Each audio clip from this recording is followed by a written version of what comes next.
So each one of these things is a video. If you are on episode like 76 of this series, shout out to me. That's crazy. Shout out to you too, but shout out to me because goddamn, that's far. But if you're on like episode 76 of this series, that means we probably refreshed the wheel or something. I don't know, dude. But we're gonna spin the wheel. You spin the wheel, movie comes off. Makes sense? Makes sense. Cool.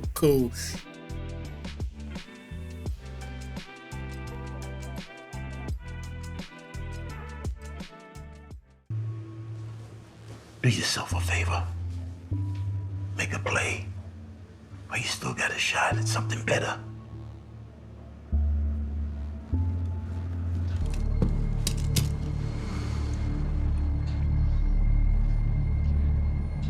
DEA, motherfuckers.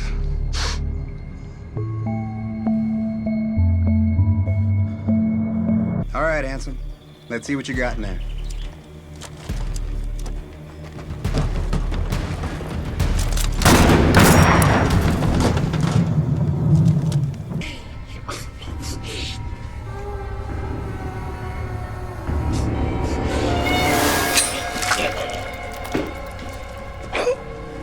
Shit to them. The minute you roll, word will leak to Ash that you're giving up names.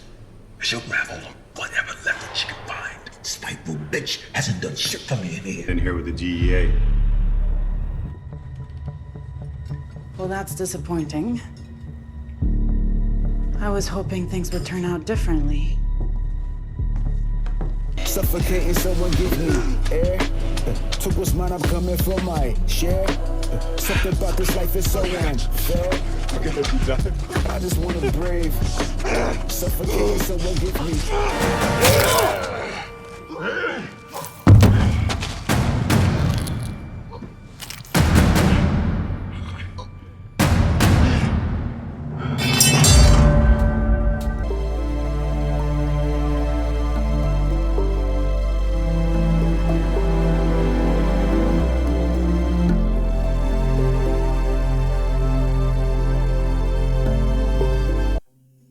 We gonna go through this plot.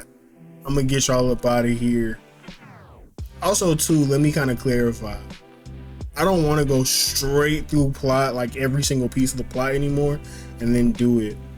I mean, and then give my 2 cents, just because maybe you do want to see the film for yourself.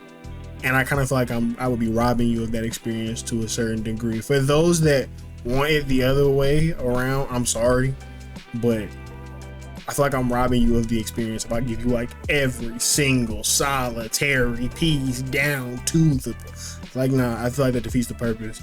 And some of these are small time filmmakers that would actually like really appreciate your view. So yeah, to the cast, I'm only gonna go over the people that you have a good chance of knowing. Mike Coulter, Neil. You should know him from Luke Cage primarily, but maybe you know him from The Good Wife. That's a crazy pull, but these pulls gonna get a little crazier. Antonio Fargas is Neil's father in this film. The only thing that I know him from is like Kojak, and Kojak is from like 62 or 63.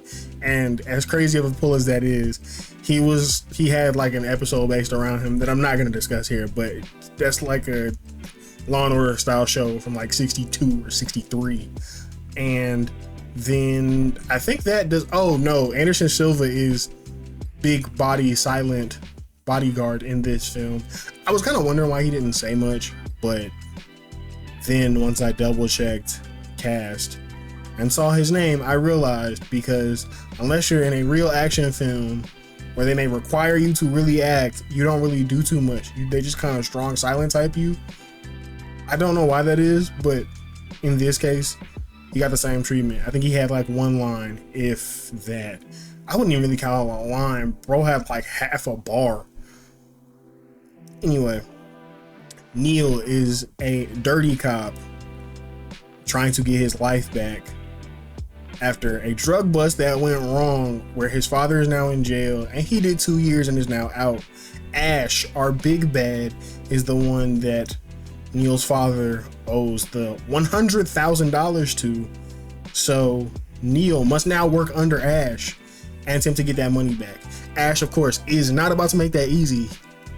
Ash is going to make that the most difficult situation of his life, and doesn't help that most people know him for being just a cop, not the fact that he's a dirty cop. So that causes him problems as well. All told, this film is extremely straightforward. Neo wins in the end. I don't think I think you could put that together. He gets his family back. Beautiful, happy ending. Real regular, generic, but happy ending. Ash is our big bad. Ash dies. I think that took like 45 seconds. Hold down those 45 seconds. Let's talk about the actual film itself. I appreciate it. It's a very straightforward film. I will say it has or worked in tandem with Fox Entertainment. It's like the actual big market, big brand Fox. So good shots all around.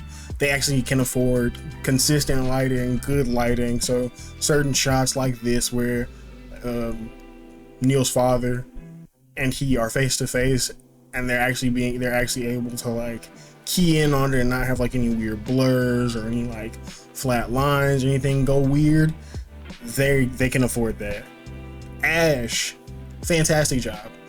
I know that Mike Coulter, Neil, Luke Cage, we gonna just call him Neil. I'm gonna stop going down his list, but Neil is supposed to be the better known actor in this film. Ash cooked. I ain't gonna lie. Ash was probably the best actor in this film, and it wasn't, or actress in this film, and it really wasn't close. It's not necessarily even on like a believability sort of thing, as much as it is like how well did you play your role. Ash did what she was supposed to do. Ash made me believe that she legitimately didn't care, from slicing open an extra's neck, which sounds crazy, to the individual interactions that she had with everybody. She did well to keep like the solemn, stern sort of big bad vibe, and not like Disney big bad where like, oh yeah, you're the evil person, or you're the big bad guy here, but you're gonna like lighten up every once in a while, but you're supposed to do things that are so bad that I like can't help but look past the fact that you're the big bad. Nah, like she did what she was supposed to do, acted the best out of everyone to me. Everybody else was just kind of really one note. It's not like a crazy film. There's not like a bunch of moments for like expansion and like deep intimate moments or anything like that. Like I think Neil and his wife, they had good moments, or like I don't take that from them, but they weren't, one, to be really fair, and I kind of find this a little surprising given the fact that it's like one of your kind of like run-of-the-mill action films.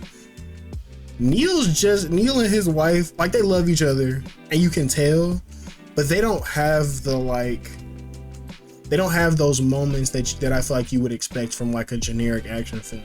I think there are those moments where like they hug and they kiss each other, and they might have like a sex scene here, sex scene there, cute moment here, intimate moment there, that kind of like balances out all the action. But this was just really straightforward, so much so that it felt kind of short and made it feel like, yeah, they love each other because of the passion that they showed, but they showed those passionate moments in moments of turmoil, and that's not something that I was expecting. Don't dislike it, just not something that I was expecting, especially this kind of being the generic action film.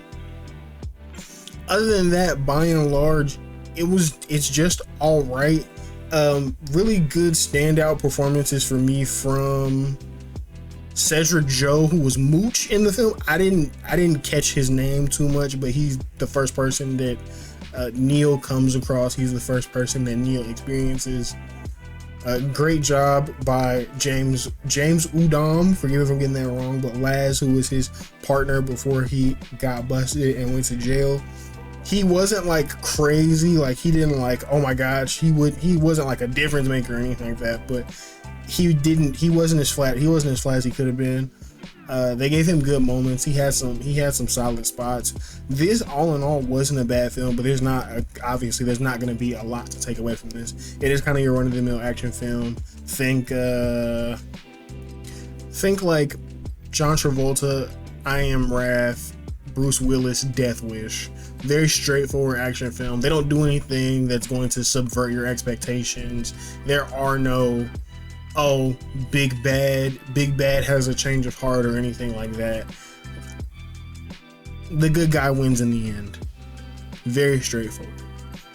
All in all, not too bad of a film, but I gotta go look to see exactly where we're gonna place it. So I'm gonna be honest, for what this film was, this is an interesting space, but this is also where I think that this conversation can be had. When you have a bigger budget, I think it's easier to hold you to a higher standard. I think that's nothing but fair. Based on that, honestly, it was slower than even. It was worse than Sweet for me because it was just a straightforward plot, running straight through, and with a higher budget and being backed explicitly, like very clearly by a big brand. I want more. It's going behind Sweet and mid for me. We had some notable actors and actresses. We might have spent a lot of money, but these are the things that matter to me when you talk about like what a film should and shouldn't be, where something will and won't get placed because of what it is versus what it attempts to be, and how it compares to, like, even probably didn't have that big of a budget. Watch Your Back probably didn't have that big of a budget. Snatch had a bigger budget, but they also had a lot more action to kind of to set off the fact that, like, you could tell they had a big budget. Alarmed was probably like mid-sized budget, and so on. Where they're placed is probably has something to do with where they are, excluding Peak Cinema and Great Watch. Hope that makes sense. That said, though, go watch it. If you already are watching like very straightforward action films, if you're a fan of Gerard Butler, you're not gonna get the same quality of action, but you're kind of already in the space for something like Murder City. Go watch it. That's all I got. If you're new here, please don't forget to leave a like, comment, and subscribe. Leave a like, comment, and subscribe in general. Maybe you've seen the movie. What did you think? Maybe you think I'm wrong. If you do, I would just want to hear why. That's all I got. I'll be back soon, and I'll see you later. Hope the next film won't take 2 weeks this time, or next few films, depending on what we roll, won't take 2 weeks this time. I'm not gonna make any promises. I'm gonna do my best though. I'm gonna see y'all later, and have a good one.